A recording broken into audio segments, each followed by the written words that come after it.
Find me another seat. I am not spending 5 hours beside him, Richard Calloway announced, loud enough to silence the entire first-class cabin. Adrian Brooks slowly lifted his eyes from the financial report glowing on his tablet. He sat in seat 2A wearing a charcoal field jacket, a white shirt without a tie, and dark trousers. Nothing about him looked careless, yet nothing advertised the influence behind his name. Richard stood beside seat 2B in an expensive navy suit, holding his boarding pass between 2 fingers as though it granted him authority over everyone nearby. There must be another option, he continued. I paid nearly $9,000 for this ticket. Melissa Grant, the lead flight attendant, approached with a practiced smile. Instead of asking Richard to lower his voice, she glanced at Adrian as though he were the inconvenience. Sir, she said to Richard, let me check the seating chart. Adrian closed the report but remained seated. There is no problem with the seating chart, he said. His voice was calm, measured, almost quiet enough to miss. Richard looked at him for the first time. His eyes moved from Adrian's jacket to his shoes, then back to his face. I was speaking to the crew. You were speaking about me? Adrian replied.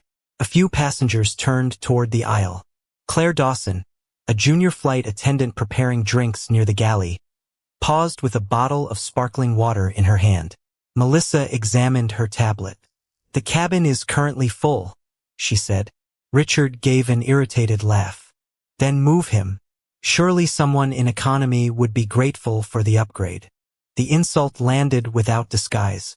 Adrian felt the old familiarity of it, the assumption that comfort belonged naturally to Richard and only accidentally to him. He had encountered the same look in banks, boardrooms, and hotel lobbies for more than 20 years. Different rooms. Same verdict. My assigned seat is 2A, Adrian said. I will remain in it. Richard stepped closer to Melissa.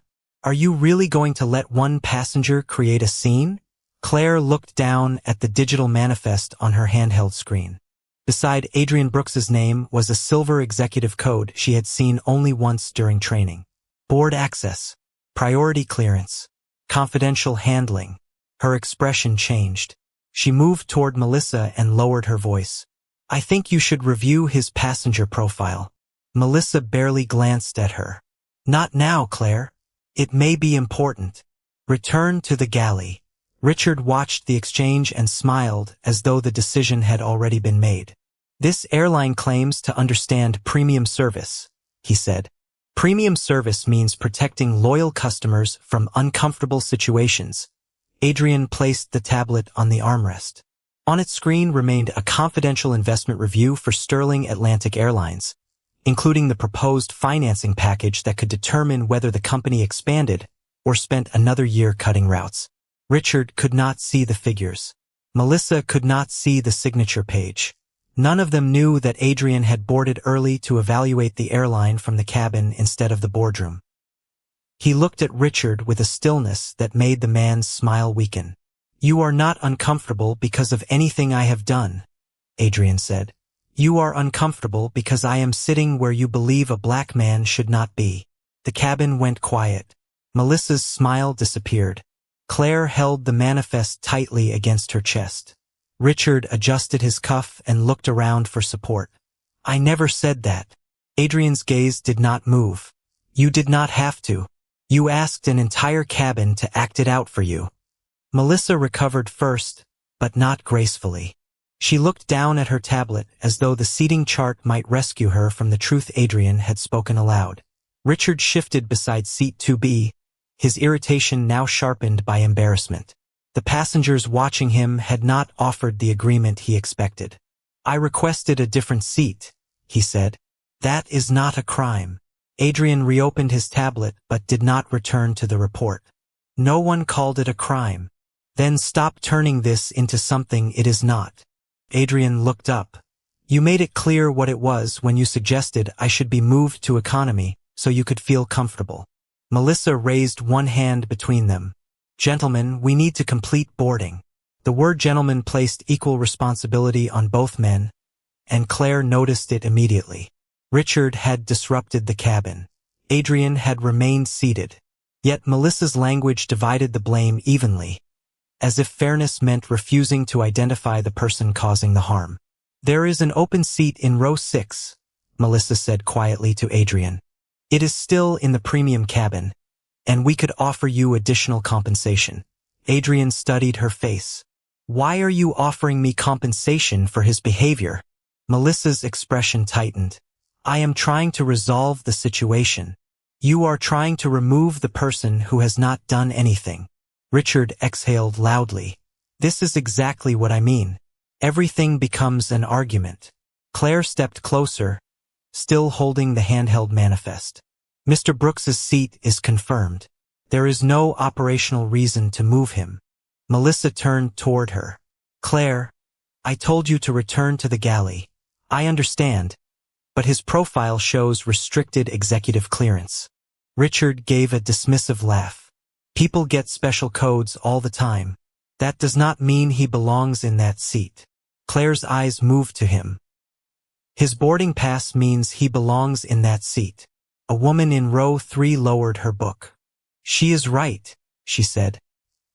"He was sitting quietly before you started this." Another passenger nodded. "The only person making anyone uncomfortable is the man demanding a new seat."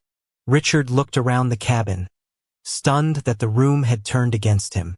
"I am a Platinum Crown member," he said. "I have spent hundreds of thousands of dollars with this airline." Adrian's expression remained composed. "Loyalty points do not purchase the right to humiliate another passenger." Richard stepped back toward 2B but refused to sit. "I have business associates meeting me in Los Angeles. I cannot arrive after spending the entire flight in a hostile environment."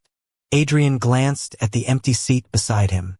"The environment became hostile when you entered it." Melissa checked the time on her tablet. The aircraft door would close in 12 minutes. Her options were narrowing, and every choice now had witnesses. She leaned toward Adrian and lowered her voice.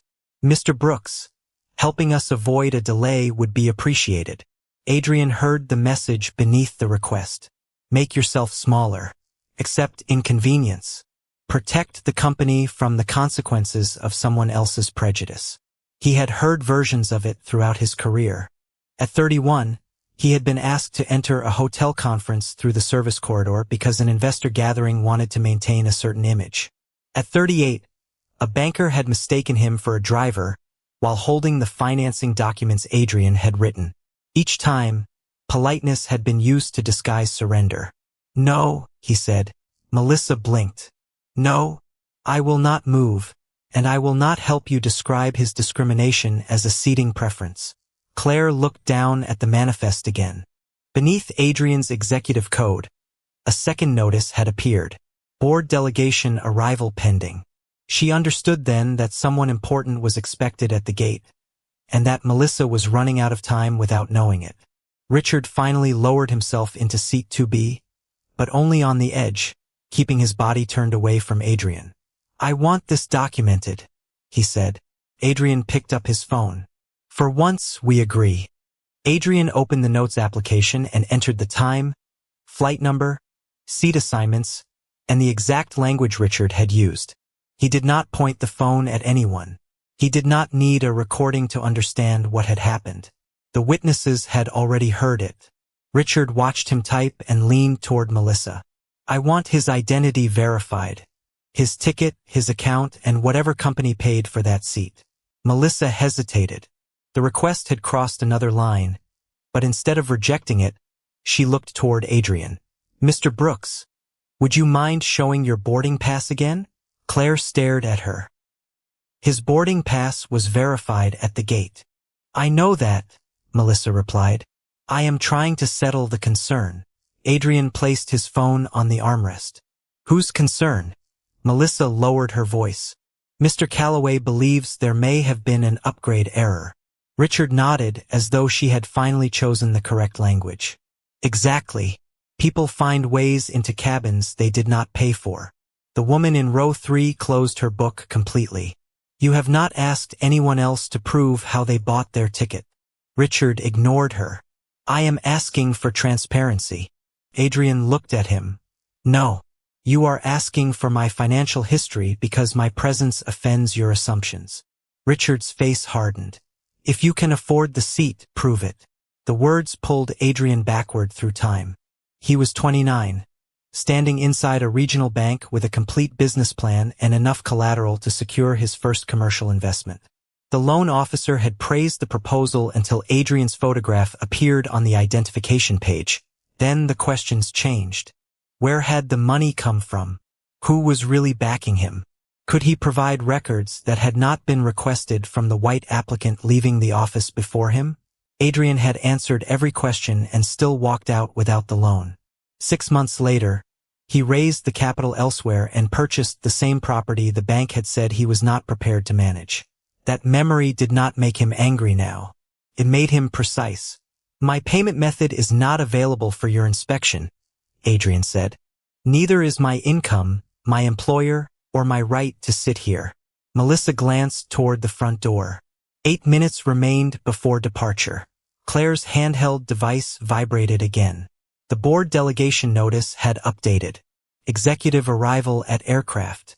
Estimated time, 3 minutes. She moved closer to Melissa. Someone from corporate is coming on board. Melissa's face tightened. Why? The system does not say. Richard looked pleased. Good. Corporate can correct this. Adrian returned his attention to the financial report on his tablet. The document showed Sterling Atlantic's weakening customer retention, rising complaints, and the final recommendation awaiting his approval. One section focused on inconsistent treatment in premium cabins. Until that morning, the problem had been data. Now it had a voice, a face, and a seat number. Richard saw the charts and leaned slightly closer. What are you looking at? Adrian tilted the screen away. Something you have already contributed to. Before Richard could respond, footsteps sounded on the jet bridge. Claire looked toward the open door as 2 airline executives approached with the station director. Melissa straightened her uniform. Richard adjusted his jacket and smiled, confident that authority had arrived for him. Adrian remained seated. He knew better. Authority had arrived to discover what had been done in its name. The first executive to enter was Elaine Porter, Sterling Atlantic's chief executive officer, followed by board secretary Daniel Reeves and station director Monica Hale. Melissa stepped forward before they had fully crossed the aircraft door. We have a passenger dispute in first class, she said. One customer requested a seating adjustment, and the other refused to cooperate. Claire's eyes widened at the description. Richard rose immediately, smoothing the front of his navy suit. Thank you for coming. I am a Platinum Crown member, and I have been treated with complete disrespect. Elaine looked past him toward Adrian, who remained seated with his tablet resting on the armrest. Her expression changed for only a moment, but Claire noticed. Recognition, not surprise. Richard continued, mistaking Elaine's silence for encouragement. I asked for a reasonable accommodation. Instead, this man accused me of discrimination and refused to verify how he obtained his seat. Monica Hale turned toward Melissa. Was his boarding pass invalid? Melissa hesitated. No, but Mr. Calloway raised concerns about a possible upgrade error. Claire stepped out of the galley. There was no upgrade error. Seat 2A was confirmed at booking, and the passenger profile carries board-level clearance. Melissa gave her a warning look, but Daniel Reeves had already opened the manifest on his own device. Claire is correct, he said. Richard's smile weakened. Board-level clearance can mean anything. Adrian finally rose. The movement was unhurried, yet the cabin seemed to rearrange itself around him. He stood beside seat 2A, meeting Elaine's gaze with the calm familiarity of someone who had spent years across conference tables from her. How much of the incident did corporate receive? He asked. Enough to delay the investment review, Elaine replied. Melissa's face tightened. Richard looked between them. You know each other? Before anyone answered, he turned back to Adrian. That does not change what happened. I paid for comfort, and he deliberately made this situation hostile. The woman in row 3 spoke from behind them. He did not say a word until you demanded that he be moved. Another passenger added. Then you asked him to prove he could afford the seat. Monica began documenting the statements. Melissa shifted closer to Elaine. I was trying to protect the departure schedule. Adrian looked at her. By offering to move the passenger who had done nothing? Melissa lowered her voice. I believed it was the fastest solution. The fastest solution for whom?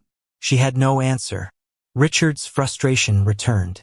Why is everyone acting as though I did something extraordinary? Customers request new seats every day. Adrian's gaze remained steady. You did not ask for distance because I was loud, disruptive, or unsafe. You asked because you saw a black man beside you and decided first class had made a mistake. Richard pointed toward Adrian's tablet. And now he is hiding behind corporate connections. Adrian glanced down at the report showing hundreds of millions of dollars in proposed financing. For years, he had reviewed companies through figures, forecasts, and risk models. But numbers could conceal what a single cabin revealed in minutes. He picked up his phone and called his board liaison. Suspend today's funding recommendation, he said when the call connected. Elaine's posture stiffened. Daniel looked up from the manifest. Richard gave a confused laugh. Funding for what? Adrian ended the call and placed the phone beside his tablet. For the airline whose premium service you believed existed to protect your prejudice. Footsteps stopped throughout the cabin. Melissa stared at him. Richard's face lost its certainty. Elaine stepped into the aisle, no longer addressing him as an ordinary passenger. Mr. Brooks, she said. The board is ready whenever you are. Adrian looked around the cabin at the witnesses, the crew, and the man who had demanded proof of his worth. Then the board can begin with what happened here. Elaine did not move toward the boardroom waiting beyond the gate.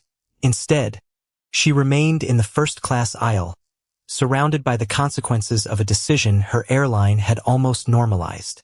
Then we begin here, she said. Daniel Reeves opened a secure incident file on his tablet. Monica Hale stepped closer to the passengers who had witnessed the exchange, while Claire remained beside the galley with the manifest held firmly against her chest. Melissa looked toward the aircraft door as though the schedule might still rescue her. We are 6 minutes from departure, she said. This discussion can continue after landing. Adrian turned toward her. That is what institutions say when delay protects them better than truth. Melissa's face tightened. I did not discriminate against anyone. You offered to move me after he objected to sitting beside me. I was trying to keep the cabin calm. The cabin was calm until he decided my presence required correction. Richard shifted beside seat 2B. His confidence weakened but not gone. I never asked anyone to disrespect him. I requested another seat because I have standards. Adrian looked at him. Say what standard I failed. Richard opened his mouth, then glanced toward the watching passengers. No answer came. The woman in row 3 leaned into the aisle.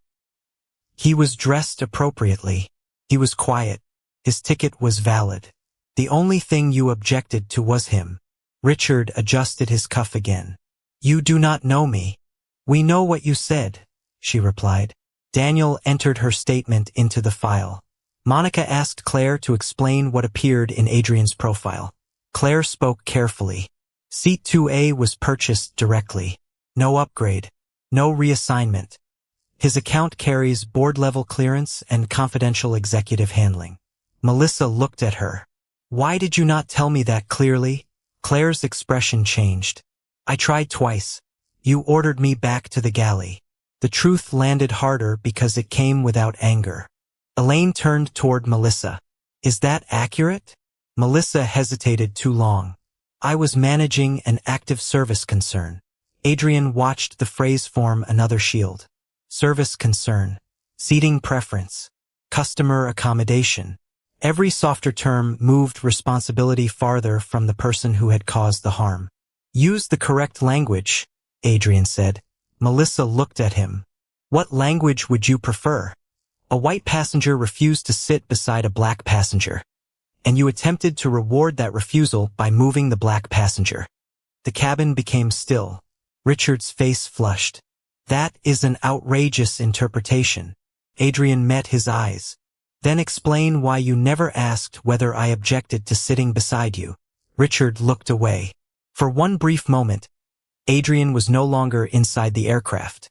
He was 31 again, standing in a private investment club in Boston after securing the largest deal of his young career. A host had stopped him at the entrance and directed him toward the service hallway. When Adrian showed his invitation, the man examined it beneath a lamp, called two supervisors, and asked who had given it to him. 15 minutes later, the same host smiled when Adrian was introduced as the evening's featured investor. The apology had not been for the judgment. It had been for judging someone powerful. Adrian had remembered that difference for 17 years. Elaine stepped beside him. Mr. Brooks, the financing committee is waiting for your recommendation. Richard stared at her. Financing committee? Daniel answered with formal clarity. Adrian Brooks leads the investment group evaluating Sterling Atlantic's expansion package. The remaining color left Richard's expression. Melissa lowered her tablet. Claire stood straighter. Adrian did not smile. I came on board to observe the service this airline provides when executives are not watching, he said. What I found was more valuable than any quarterly report. Richard tried to recover. Had I known who you were, I would have handled this differently. Adrian's gaze sharpened. That is the confession, not the defense. Richard's admission settled over the cabin like smoke. He had not denied the prejudice. He had only regretted directing it at someone whose influence frightened him. Adrian let the silence hold long enough for everyone to understand the difference. Elaine turned toward Daniel. Preserve the passenger statements, the seating record, and the crew communications from the moment boarding began. Daniel nodded and entered the request into the secure incident file. Monica moved toward the aircraft door and quietly informed gate operations that departure would remain on hold. Melissa looked at the cabin clock. The delay is going to affect the entire route. Adrian faced her. Then document the delay accurately. It was caused by a passenger's discriminatory demand and the crew response that enabled it. Melissa lowered her eyes. Claire remained beside the galley, still holding the manifest. Elaine looked toward her. You recognized the executive code before anyone from corporate arrived? Yes, Claire said. But that should not be the reason his seat was protected. Adrian studied her with quiet approval. Exactly.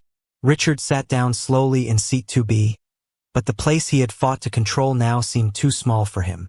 I already explained that I wanted another seat, he muttered. You turned a personal preference into a public accusation. Adrian remained standing beside 2A. A preference is choosing the aisle instead of the window. You demanded that a black man prove how he paid for a valid first-class ticket. Richard looked toward Elaine. Are you seriously allowing him to threaten the airline's financing over one uncomfortable exchange? Elaine answered before Adrian could. The financing was already under review because of repeated complaints about inconsistent premium service. Richard's expression shifted. Adrian picked up his tablet and opened the section he had been reading before the confrontation. Customer complaints involving racial bias increased 32% during the last 2 reporting periods, he said. Management described them as isolated misunderstandings. He looked around the cabin. This is what an isolated misunderstanding looks like when people stop using soft language. Melissa's face tightened. I followed my training. Claire looked at her. Our training says discriminatory seating requests should be refused immediately. Elaine turned sharply toward Melissa. Is that correct? Melissa hesitated, then nodded. Yes. Then why did you offer to move Mr. Brooks? Melissa glanced at Richard. He was becoming agitated, and I wanted to prevent a larger disruption. Adrian's voice stayed calm. You taught him that agitation earns accommodation. No one challenged the statement. Daniel added Melissa's answer to the incident record. Richard leaned forward. This is absurd. I am the customer here. The woman in row 3 answered him. So is he. Richard looked away. Adrian returned his attention to Elaine. The funding recommendation remains suspended until Sterling Atlantic completes an independent review of premium cabin discrimination complaints, revises crew escalation standards, and establishes consequences for employees who reward biased demands. Elaine listened without interruption. Those conditions can be presented to the board tonight. Add one more, Adrian said. He looked toward Claire. Employees who report discriminatory conduct must be protected from retaliation, regardless of seniority. Claire's expression softened, but she remained professional. Melissa looked toward her, understanding that the junior employee she had dismissed would now become a central witness. Monica received a message from Gate Operations and stepped toward Richard. Mr. Calloway, Corporate Security has reviewed the cabin statements. You will be rebooked after passenger conduct completes an assessment of this incident. Richard rose again. You are removing me? Adrian met his eyes. You demanded a new seat. The airline has decided to honor that request on another aircraft, after it determines whether your behavior meets the standards you claimed to value. Richard's face hardened with embarrassment. You cannot treat a loyal customer this way. Adrian's answer came quietly. Loyalty does not excuse discrimination. It makes your choices more expensive to the company that kept rewarding them. Richard remained standing beside seat 2B, his platinum membership card still visible in his hand, but it no longer carried the authority he had expected. Monica Hale waited near the aisle with the calm patience of someone who had already received her instructions. Mr. Calloway, she said, please collect your belongings. A gate representative will explain the next steps outside the aircraft. Richard looked toward Elaine as though the chief executive officer might reverse the decision.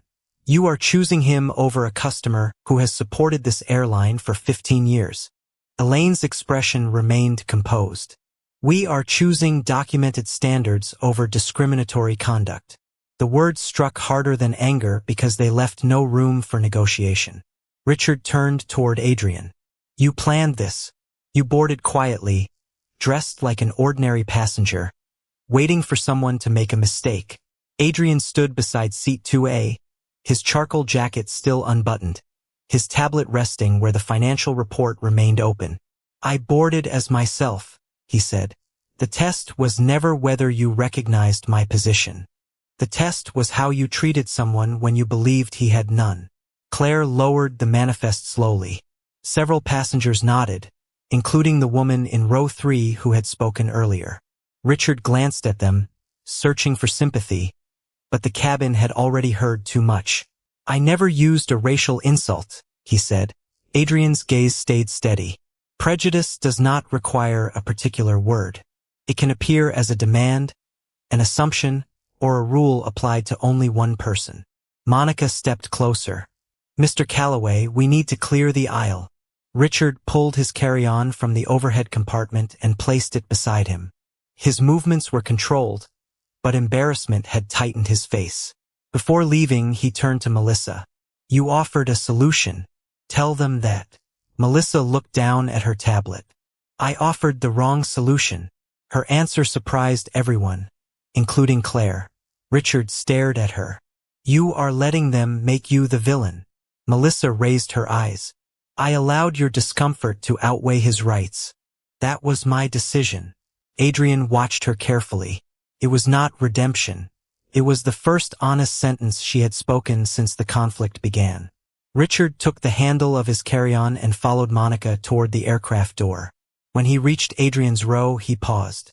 This airline will regret humiliating me. Adrian replied without raising his voice. You were not humiliated by the airline. You were revealed by your own choices. Richard said nothing more. He walked onto the jet bridge beneath the eyes of the passengers he had expected to impress.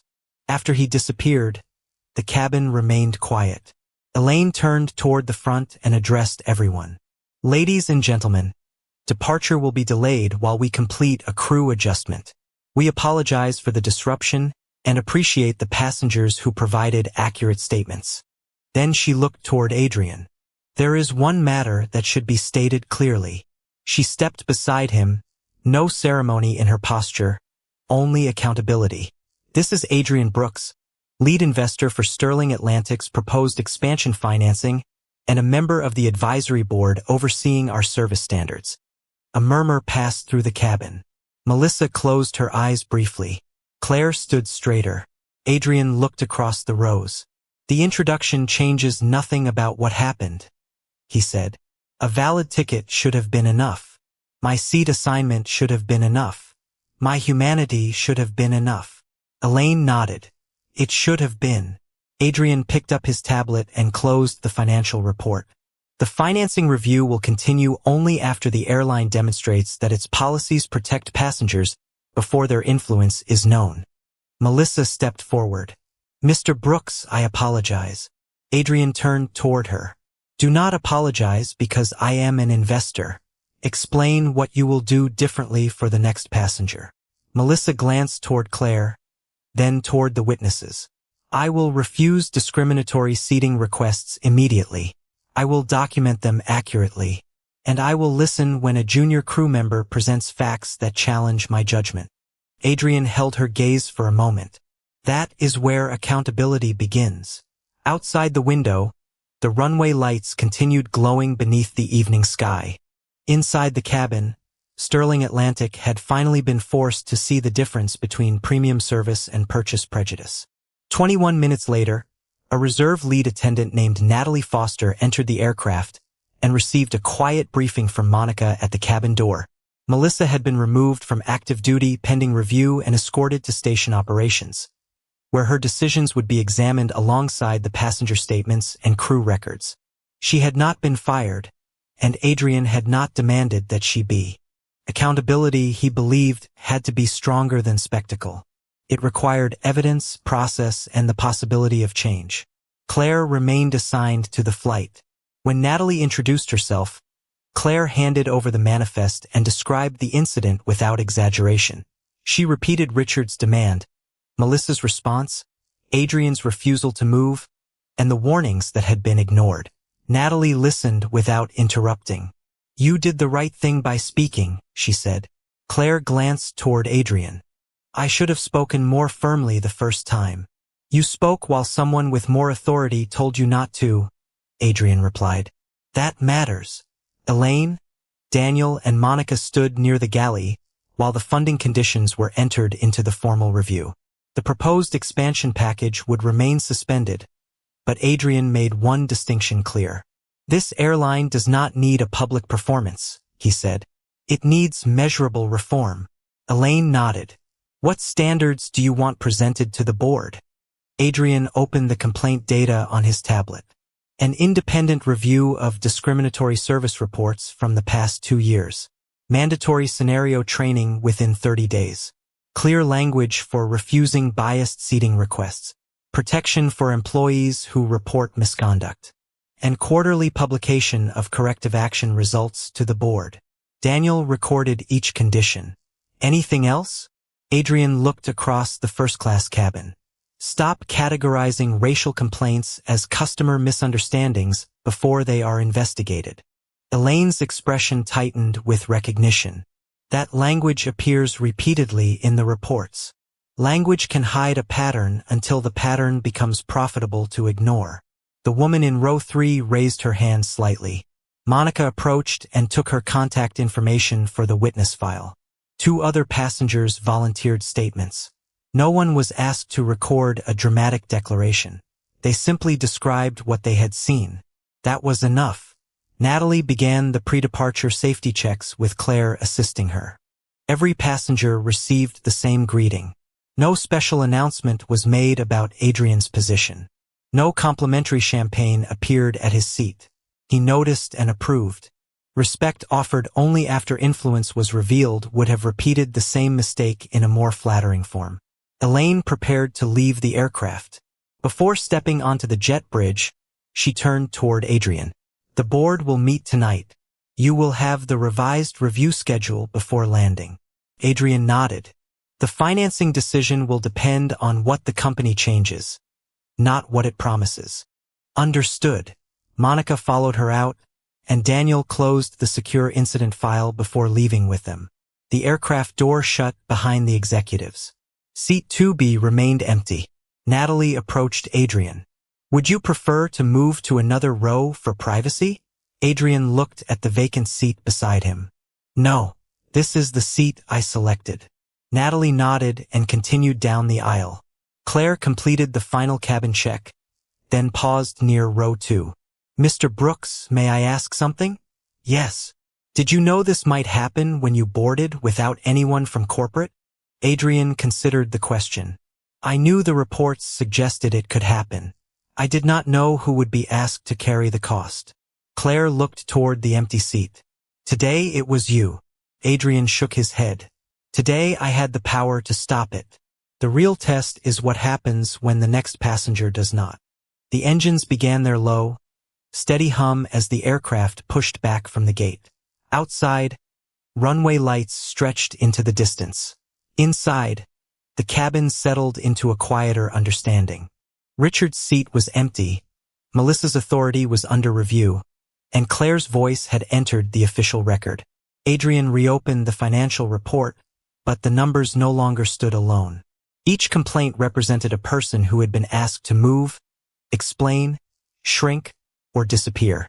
He added one sentence beneath the suspended recommendation. Investment may build an airline, but only equal dignity can make it worth flying. The aircraft climbed above the last layer of clouds, and the evening light spread across the cabin in a quiet blue glow.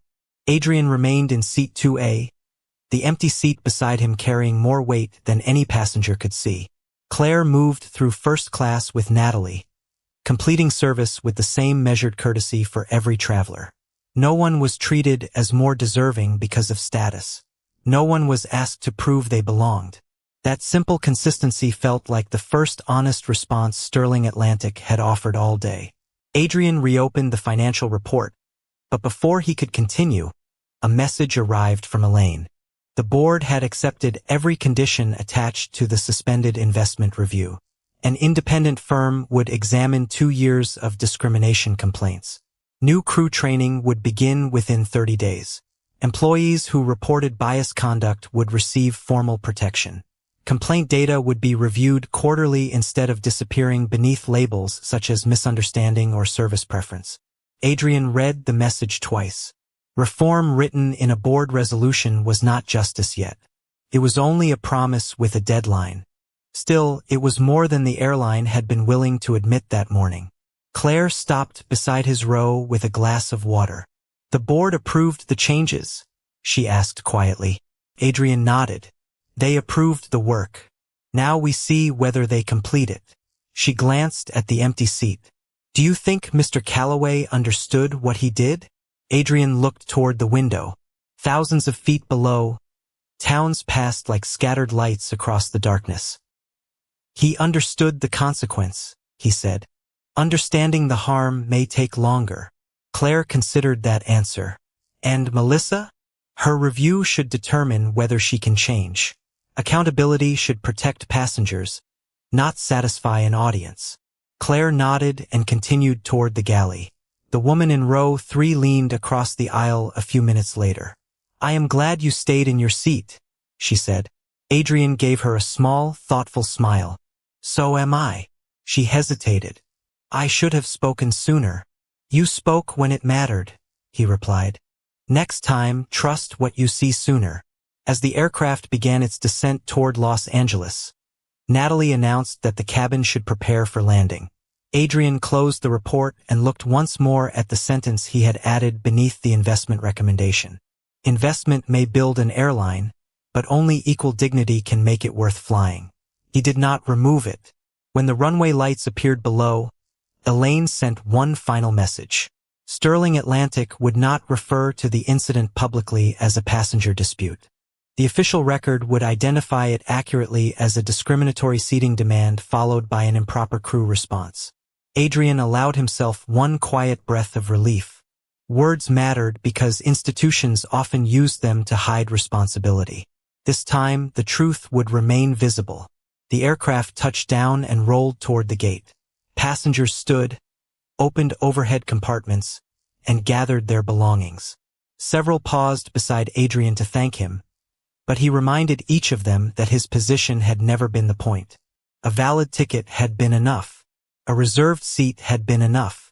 His humanity had been enough. Claire stood at the aircraft door as he prepared to leave. "Mr. Brooks," she said, "what happens to the investment now?" Adrian looked back at the cabin where one man's prejudice had exposed an entire system's weakness. "The money waits," he said. "The standard comes first." Then he stepped into the terminal without an entourage, without applause, and without needing anyone to announce his importance. Behind him, the airline had begun changing because he refused to move. Ahead of him, the lesson remained larger than first class, larger than funding, and larger than one flight. Premium seat could measure comfort, could never measure human worth.